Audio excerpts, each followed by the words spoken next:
me just start here. I wanted to record this for everyone.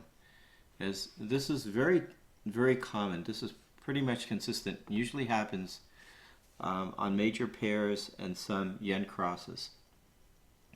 And we're looking at this New Zealand dollar.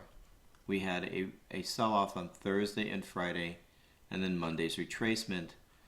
Here's Tuesday coming up, and we're looking for a turnaround Tuesday. Okay, so and oftentimes what I do is that I count the number of pips to see if there's going to be, a decent retracement. And I was waiting for a New Zealand dollar to go back up to at least a fib level so I can enter a short. I mean, the trade was to buy at the bottom, but because we're in such a strong downtrend, I wanted to wait till the market found resistance and then short it instead. And I think this is the level around that 50% retracement level, is that the day's not over and we still have a few more hours for Monday to finish. But we're looking for a setup for turnaround Tuesday. So again, here's Thursday to Friday sell-off. And then Monday we have a retracement. And then Tuesday we have turnaround. Let's look at just a couple of other pairs. So if you can get used to doing this every week when you see the markets take off in a direction, and then you can capture both sides of the trade. You can take a short, you can take the, let's see if we can, one second, I'm just having some, okay, let's look at another pair. Euro New Zealand dollar. Again, what I like to do is calculate the number of pips from the swing low of Thursday to the swing high of Friday. That's a substantial amount of pips, 347 pips. We're still in an uptrend, but there's Thursday and Friday's rally. Here's Monday's retracement. So I draw a fib from the swing low of Thursday all the way up to the swing high of Friday, and I see price is starting to recover around the 50% retracement level, setting up for a turnaround Tuesday, which is here.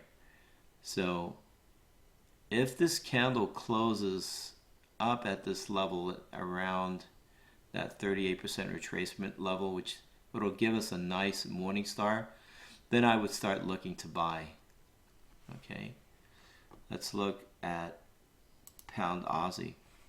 Same thing. Here's Thursdays and Fridays rally. Here's Monday's retracement. Not much of a retracement. It did gap down on Sunday, and then we had a low. But then I start looking for the swing low of Thursday to the swing high of Friday. Price very close to 50% retracement level, and this is a good setup for turnaround Tuesday. So again, Thursday and Friday's rally, Monday's retracement, and here it wasn't really a retracement, it's more consolidation period, but it did sell off about from the opening of the Sunday session about 50 pips.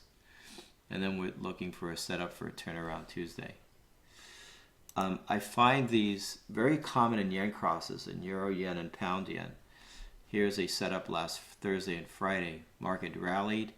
We had Monday retracement, what spilled over into Tuesday, and then it turned around and went. So this turnaround Tuesday is really here.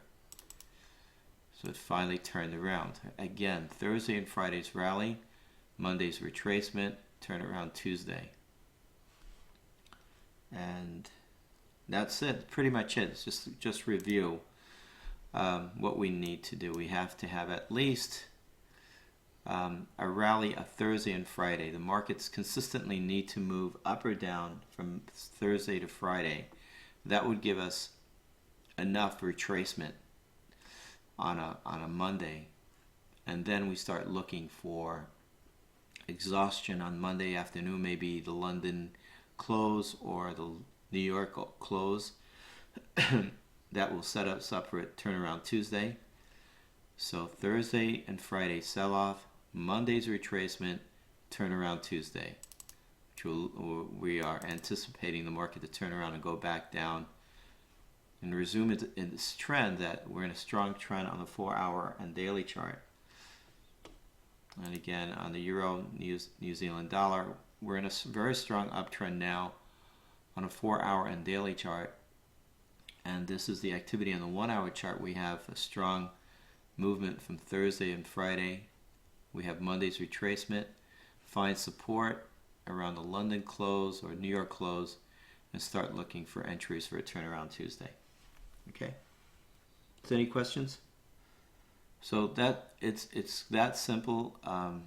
I will definitely alert everyone next week when we see a strong look, finds certain pairs. I'll scan about 15, 16 pairs, and just think, and just find the ones that are ideal, best candidates for this turnaround.